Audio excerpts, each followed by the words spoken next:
Hello everybody, it's Professor Rich, and I'm just going to do a short video about the first certificate speaking exam part 2. So we're going to talk a little bit about this. So in part 2 of the first certificate oral exam, what you have to do is you have to compare two pictures and answer a question, and you have just a minute to do that. After you compare two pictures, your partner will answer a short question about your pictures, and after they compare their two pictures, you will answer a short question about their two pictures. So in fact, this part is very individual. There is no direct interaction between the two exam candidates. However, you do need to pay attention to the pictures that your partner gets, because you will have to answer a short question about that.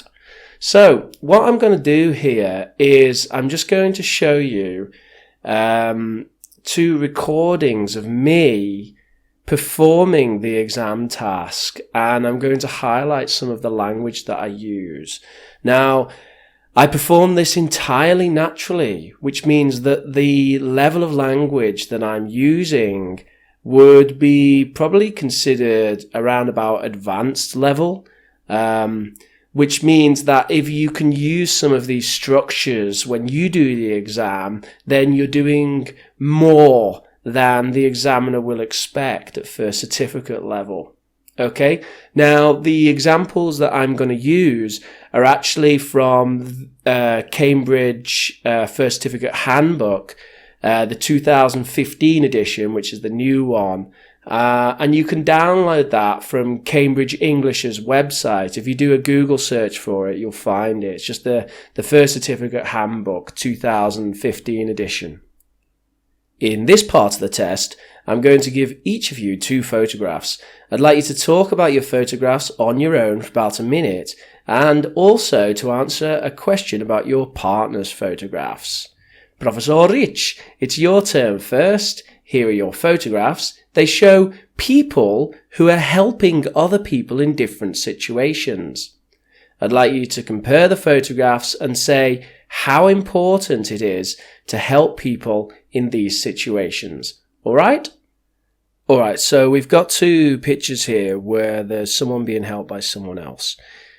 In the top picture, it looks like there's a footballer, and looks like he's being helped by the physio, and it's pretty important in that situation that he gets some help, because he might feel some pain, but he doesn't really know the extent of what's happening to him. So he could have a serious injury, or it could just be something minor. So he really needs a professional to come in there and help him out with that. Whereas in the bottom one, this looks like a tourist. I think that's in London, and she's asking a policeman, probably for directions or something like that. And well, I mean, that's useful, and it's it's kind of a common thing, isn't it, that people will go and ask a policeman for directions in like touristy places.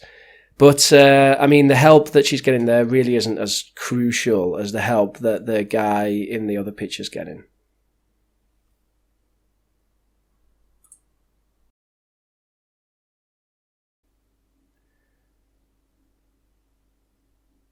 Okay, so that's the first one, and you can see some of the language that's used there.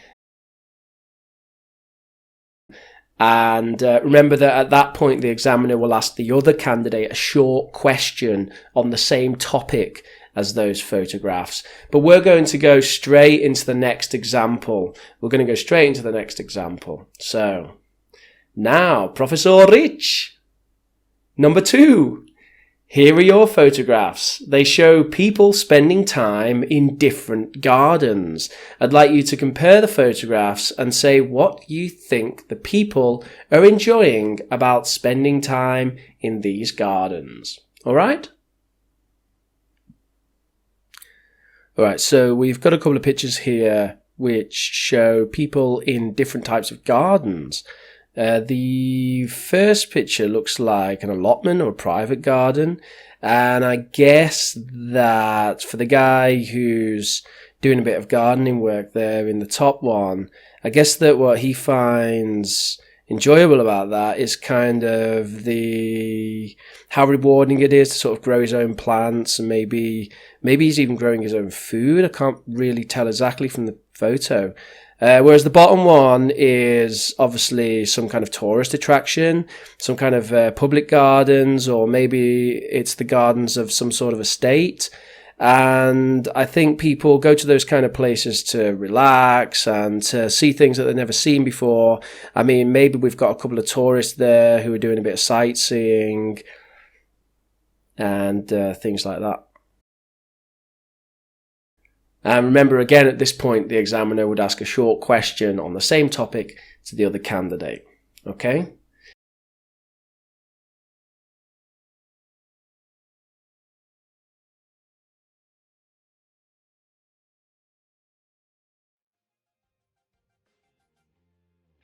So I hope that's been helpful, and I hope that gives you an idea of some really good language that you can use in this part of the exam. Language for talking about how things appear, and also speculating on what's happening can be really useful. Saying things like she could be this or she could be that, but even speculating about the past as well, and say like, oh, she could have been studying for an exam. That's why she's in the library. She could have been studying for an exam. Things like that. Okay, so anyway, I hope this video's been useful. It's a pleasure. Thanks for watching. Like, subscribe, share the video, and catch you later.